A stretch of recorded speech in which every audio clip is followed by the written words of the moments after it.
Welcome back to another deep dive. Today we're looking at a really interesting 2020 review article.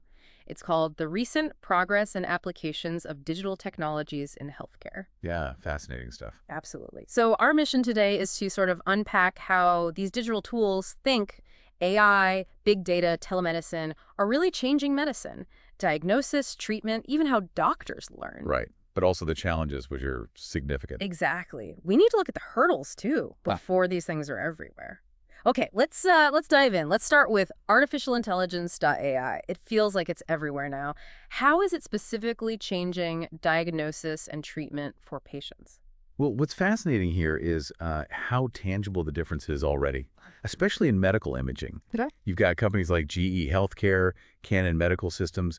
They're using machine learning for image reconstruction. Right. The big advantage. It can significantly cut down the radiation dose patients get. And, without losing the quality needed for diagnosis. That's a huge benefit. It is. And then there were more specific tools. Like Subtle Medical has these FDA-approved AI systems. They make PKT and MR scans faster, clearer. So safer and more efficient. Exactly. It makes advanced imaging potentially available to more people. And it's not just imaging. AI is making waves in primary care, too. How so? Think about symptom checkers, tools that predict, say, hospital outcomes. And those remote consultation apps, like Babylon Health or Ada. Ah, yeah, I've heard of those. They're genuinely changing how people get that first bit of health advice or figure out if they need to see a doctor. That's incredible. And I read something in the article, even more specific, AI screening for, what was it, asymptomatic left ventricular dysfunction using a standard ECG. Yes, that's a really profound example. And the accuracy seemed high, something like 86.3% sensitivity. What does that really mean in practice? It means it's very good at catching the condition when it's actually there, minimizing those dangerous false negatives you see. It's not just tech wizardry. It's a step towards, well, democratizing preventative heart care, finding a serious, often silent condition with a cheap, common test.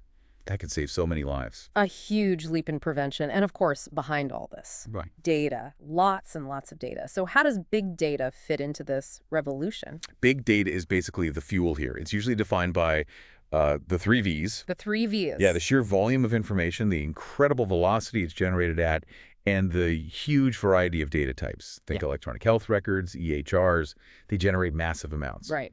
There was an estimate that back in 2020, medical data was doubling roughly every 73 days. 73 days. That's staggering. It really is. Okay, so with all that sensitive data flying around, security has to be a massive concern, right? Patient privacy, what's helping there? That's absolutely critical.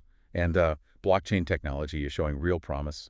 Blockchain, like for cryptocurrencies? Sort of, but applied differently. Its decentralized structure, the fact it's hard to tamper with, makes it great for securely storing patient records. Okay. It also helps with clinical trial management, ensuring data integrity, which is vital. I mean, consider this. Over 176 million patient records were compromised in data leaks just between 2009 and 2017. 176 million. Wow. Blockchain could really help build trust back. That's the hope. Secure, transparent handling of data. So from these big networks, let's zoom in a bit.